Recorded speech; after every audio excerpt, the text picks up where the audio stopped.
Hey, stuffers! If the universe is infinite, why am I still stuck dealing with telemarketers? Alex here, and welcome back to Stuff with Alex.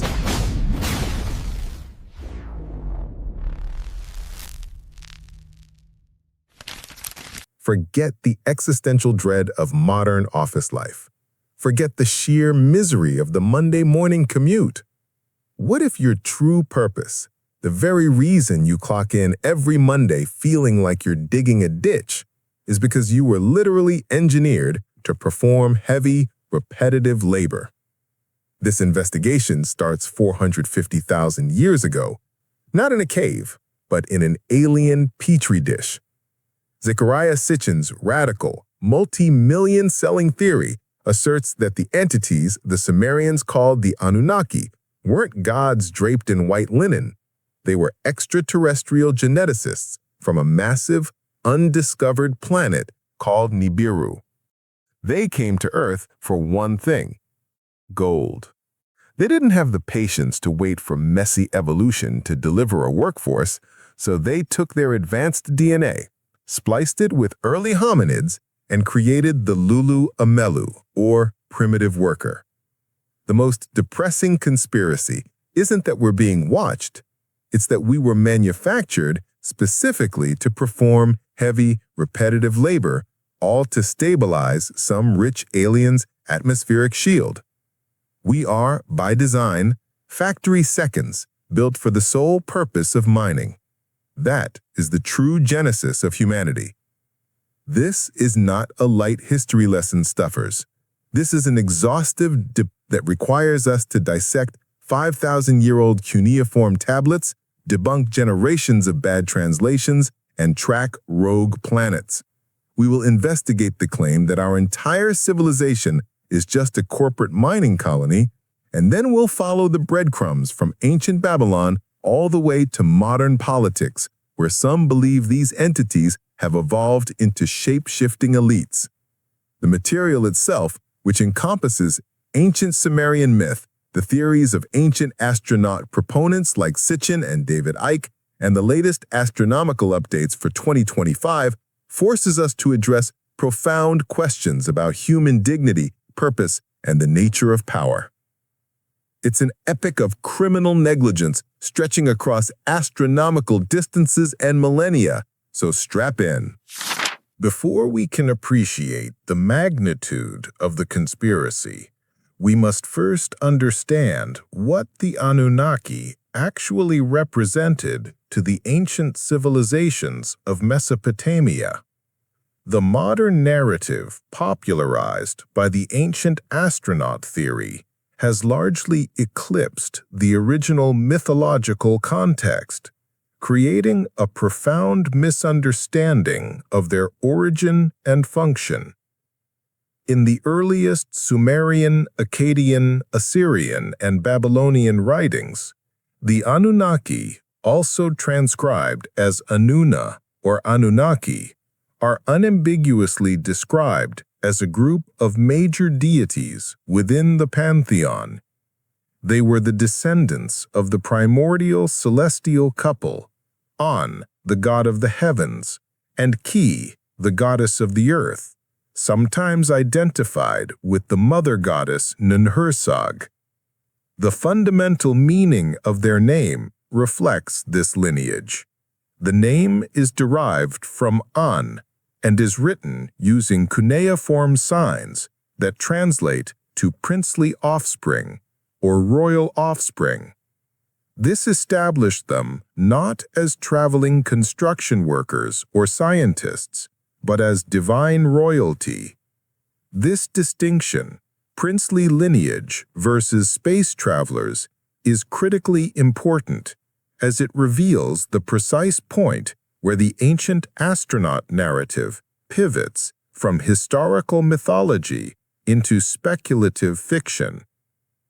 The fact that AAT proponents, specifically Zecharia Sitchin, deliberately chose to define Anunnaki as those who from heaven came, a meaning universally rejected by academic Sumeriologists, was a narrative decision. By altering the literal translation from royal lineage to physical arrival, the religious text was instantly transformed into a quasi-historical flight log, giving the entire theory the veneer of ancient empirical support. In their authentic mythological role, the Anunnaki served a vital, high-level function. They were the supreme divine judiciary. Their primary duty was to decree the fates of humanity. They participated in the assembly of the gods, which was seen as a heavenly counterpart to the legislative system used by the earthly Mesopotamian kingdoms, such as during the third dynasty of Ur. They were the judges, the decision-makers, and the highest authority. One early text speaks of the 50 Anuna of Eridu, illustrating a large council of cosmic administrators. So, the ancient Sumerians basically had a divine legal system run by celestial trust fund kids. They didn't pilot spaceships. They held committee meetings. Frankly, that sounds far more terrifying than an alien invasion. The pantheon was often headed by a triad of deities: An, sky; Enlil, air or chief god; Enki, water or wisdom. Enki was revered as the oldest Anunnaki, the one credited with splitting heaven and earth apart to mark the beginning of creation. Enki, conversely, was the god of subterranean waters, the Abzu, wisdom, crafts, and magic. He was associated with the city of Eridu and was known as a protector of mankind. The mythological understanding of the Anunnaki was not static. As political power shifted, so did their roles. After the Old Babylonian period, they became increasingly associated with the netherworld, chthonic deities, often acting as 7 judges who passed judgment in the underworld, especially notable in texts like Inanna's descent into the netherworld. The perception of them transitioned from celestial rulers to shadowy judges below, a perfect setup for later conspiracy theorists who would cast them as malevolent, hidden forces. Stuffers, smash that like button if you're already confused between Igigi, Enki, and Enlil. It's like trying to follow the Targaryen family tree. The modern Anunnaki saga truly begins with Zecharia Sitchin, 1920 to 2010, a figure widely known for his fringe theories surrounding ancient astronauts. His work provided the necessary astronomical mechanism and the criminal motive that drives the entire conspiracy narrative. Sitchin, beginning with his 1976 book, The 12th Planet, proposed a comprehensive hypothesis that extraterrestrial beings, the Anunnaki, came from a massive planet beyond Neptune, which he named Nibiru. According to his unique interpretation of Mesopotamian texts, Nibiru follows a long, highly elliptical orbit, returning to the inner solar system roughly every 3,600 years. This cyclical return, Sitchin claimed, was responsible for the geological upheavals on Earth, including the Great Flood. He essentially replaced the god's capricious nature with predictable yet catastrophic orbital mechanics. The problem, which academics have pointed out since the 1970s, is that Sitchin's thesis is universally dismissed as pseudoscience and pseudo-history. Scholars criticize his methodology, his disregard for archaeological and historical evidence, and his fundamental mistranslations of ancient Sumerian texts. The astronomical reality is that Nibiru, to the Babylonians, was an Akkadian term meaning crossing place or place of transition, and was associated with the god Marduk. It was, in most contexts, identified as the planet Jupiter, or, in Tablet 5 of the Enuma Elish, potentially the pole star, a celestial marker, not a rogue planet. Sitchin, however, insisted on counting the sun and moon to reach 12 celestial objects in the Sumerian model, thus inserting his planet into the ancient cosmology. Sitchin's career is proof that if you translate something confidently and add space aliens, millions of people will buy it, even if 90% of what you wrote is based on a bad assumption. It's the ultimate fake-it-till-you-make-it scenario. This narrative works because it satisfies a profound human desire to replace coincidence with cause. When unexplained events like sudden evolutionary jumps or great floods occur, Sitchin provides a dark intentionality. The universe is governed by design, not chance. Even if the design is malicious, aliens destroying Earth, it's somehow more satisfying than cosmic randomness. The Anunnaki, mythological deity versus ancient alien theory.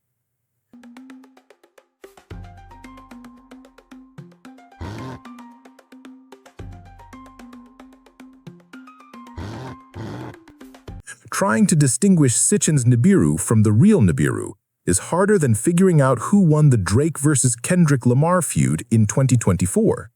Except in this case, the scholars are Kendrick, and Sitchin is definitely Drake. Massive hits, but maybe not entirely accurate when the facts are checked. If Nibiru was the vehicle, then gold was the fuel, and genetic modification was the method. This core chapter details Anunnaki's corporate mission statement: resource acquisition through creation. The central motivation for the Anunnaki's 450,000-year-old journey was, quite literally, atmospheric geoengineering.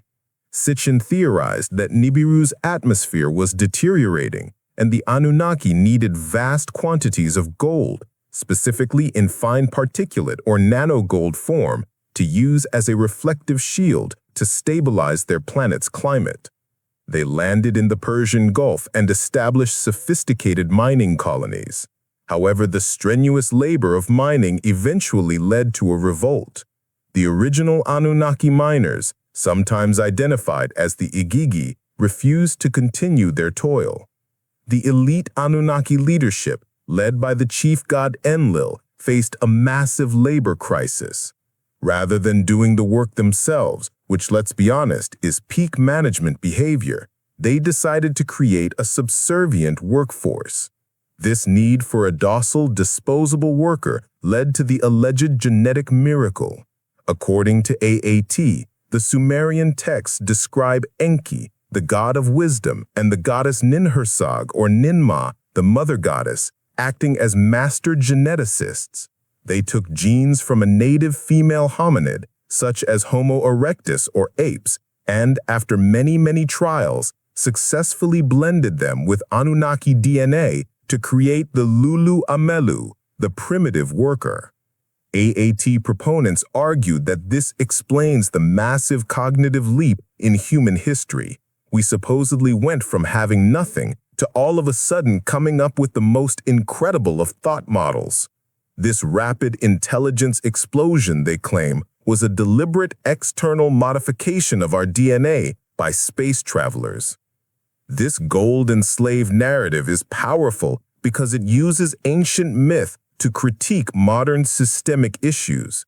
The corporate mandate for resource exploitation, the worker strikes, and the creation of an expendable workforce perfectly mirror a cynical view of industrial capitalism. By establishing the origin of humanity as rooted in resource extraction, the theory gives a cosmic justification for why so many people feel that their purpose is merely to serve an opaque, powerful system. To add drama and explain the Great Flood described in both Sumerian and Bible texts, AAT leans heavily on the internal conflict within the Anunnaki leadership, particularly the ancient rivalry between Enlil and Enki. Enlil versus Enki, the ancient alien rivalry.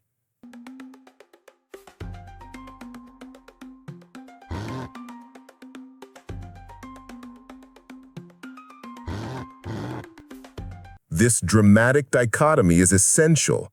Enlil, representing the authoritative and destructive force, grew tired of the noise and labor of the human slaves, deciding to wipe them out with the coming flood. Enki, the genetic father and protector, betrayed Enlil's plan by warning his favorite human, Zusudra, the Sumerian Noah figure, allowing humanity to survive. This gives the narrative the emotional arc required, a benevolent creator fighting against an oppressive tyrant, which sustains interest beyond mere historical speculation. If the Anunnaki are our creators, what happened to them? The conspiracy theory doesn't stop with ancient astronauts. It evolves into a political thriller where the Anunnaki or their descendants allegedly still rule Earth, taking the form of shape-shifting reptilian humanoids. The Anunnaki narrative often serves as a bridge between Sumerian texts and biblical figures. Many AAT proponents link the Anunnaki to the Nephilim mentioned in Genesis 6, where the sons of God cohabitate with the daughters of men, producing a race of half-angelic, half-human giants. This aligns perfectly with the Anunnaki concept of divine or alien beings interacting and interbreeding with early humanity. Furthermore, fringe theories cite claims from the 18th and 19th century about the discovery of giant skeletons, sometimes reaching 19 feet tall, often found buried in ritualistic arrangements, sitting upright, feet pointing inward. These discoveries, even if their accuracy is heavily debated, are leveraged to suggest that the Nephilim Anunnaki lineage resulted in a non-human race that once dominated the planet. The existence of these giant half-breeds provides the necessary physical evidence for the theory's next evolution: the reptilian elite. In the 1990s, former sports commentator and New Age theorist David Icke popularized the notion that the Anunnaki were in fact shape-shifting reptilian humanoids, often referred to as draconians or reptoids. Icke took Sitchin's narrative and added a sinister modern political layer. Icke's hypothesis claims that the interbreeding between the reptilian Anunnaki and humanity established a pure bloodline, a human hybrid reptilian humanoid who possessed the ability to shift into human form. This bloodline, he claims, now secretly controls all major institutions on Earth, including governments, banking, and media, operating from behind the scenes. Icke's speculation incorporates elements like Dracula, dragons, and draconian laws, linking them through superficial linguistic similarity to reinforce the narrative of a hidden, cold-blooded power structure. Critically, Icke's theory also incorporated dangerous elements of far-right ideology, positing that this bloodline created an Aryan master race descended by blood from the Anunnaki. The psychological appeal of the reptilian theory is significant. It provides a simple, identifiable agent for societal problems. Any distrust, corruption, or perceived managerial incompetence can be attributed to the hidden reptilian nature of the elite. The beauty of the reptilian theory is that it confirms every bad feeling you've ever had about a bureaucratic manager. They're cold, they lack empathy, and they refuse to make eye contact. Proof positive they're worried their scales might show through the blazer. The widespread proliferation of these theories online highlights how conspiracy narratives often thrive by monetizing systemic distrust. Channels that promote these ideas are disproportionately fertile ground for predatory or deceptive advertising, such as get-rich-quick schemes or questionable health supplements. The audience, already skeptical of mainstream media and institutions, is primed to seek hidden knowledge and alternative solutions, making them vulnerable targets for those who exploit this distrust.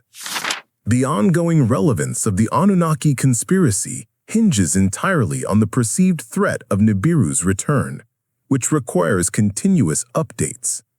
This dynamic forces a collision between pseudo-history and cutting-edge astronomy. The scientific community maintains a clear distinction between the fictional, fast-orbiting Nibiru, Sitchin's 3,600-year cycle, and the legitimate, though still theoretical, search for Planet 9. In 2016, Caltech astronomers Konstantin Batygin and Mike Brown provided research showing gravitational evidence for a large undiscovered planet in the outer solar system. This hypothetical world is nicknamed Planet 9, or sometimes Planet X, a century-old term for a theoretical body beyond Neptune. Planet 9, if it exists, is estimated to be 5 to 10 times the mass of Earth, orbiting 20 to 30 times farther from the Sun than Neptune, and completing a full orbit in 10,000 to 20,000 Earth years. The evidence for it comes from the unique, systematically aligned orbits of smaller objects in the distant Kuiper Belt. This astronomical search provides perpetual fuel for the conspiracy theory. By linking the two ideas, the Nibiru myth gains the necessary scientific flavor to appeal to a sophisticated yet skeptical audience. This strategy of integrating legitimate scientific searches, Planet 9, with pseudo-scientific claims, Nibiru, ensures the content remains relevant, or evergreen, by benefiting from any future search traffic spikes related to astronomy news. For those following the actual astronomical search, the year 2025 holds particular relevance. The Rubin Observatory in northern Chile is expected to begin operations in 2025. This observatory will conduct a decade-long survey of the southern hemisphere sky, specifically searching for more Kuiper Belt objects. If the orbits of these objects show systematic gravitational alignment, it could provide the empirical proof needed to confirm the existence of Planet 9. Naturally, every time a new telescope or satellite launches, AAT followers interpret it as a government attempt to track the imminent return of the Anunnaki, who Sitchin himself suggested might return earlier than their 2090-2070 orbital window by using spacecraft. A persistent conspiracy claim in recent years involves a patch of missing data near the constellation of Orion in Google Sky, which proponents cite as proof that Nibiru has been digitally redacted by world governments. However, this data void is a consequence of a documented software error during the image stitching process and is easily viewable by amateur astronomers using different equipment, proving the redaction is merely a digital illusion. Drop your wildest theory in the comments. Is Planet 9 Nibiru, or just a very large, very awkward cousin who shows up every 20,000 years? Let me know who you think is hiding in the Kuiper Belt. But wait, if Nibiru isn't coming back soon, and the Anunnaki are just old myths, then why are actual scientists still finding evidence of deliberate genetic jumps in our history? And what does any of this have to do with true wisdom and purpose? Stick around because we're about to land this shapeship. We have spanned 450,000 years, traversing ancient Mesopotamian cities, rogue planets, and secret reptilian boardrooms. We learned that the Anunnaki were divine judges, whose mythology was weaponized by Sitchin to create a cosmic crime narrative. The worst criminal conspiracy in history is the one that stripped humanity of its dignity and reduced it to slave labor for atmospheric repair.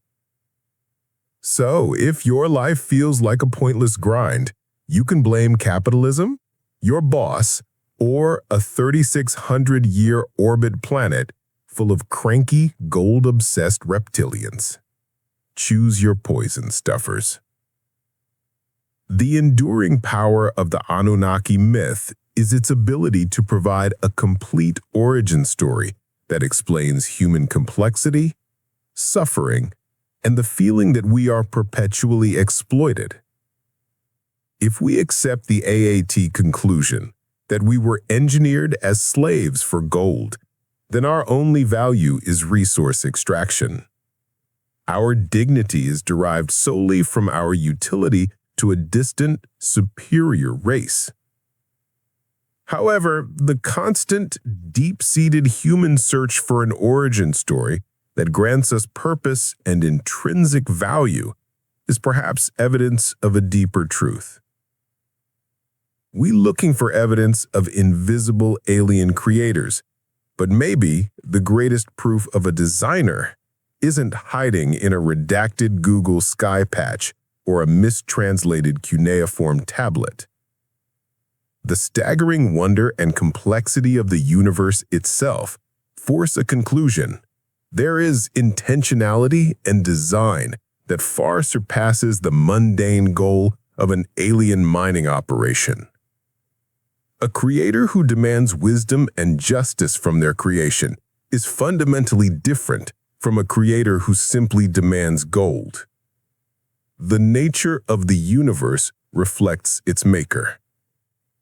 As the ancient texts say, Romans chapter 1, verse 20, "For ever since the world was created, people have seen the earth and sky. Through everything God made, they can clearly see his invisible qualities, his eternal power, and divine nature. So they have no excuse for not knowing God." Okay, thanks for watching. Peace out. Goodbye, guys.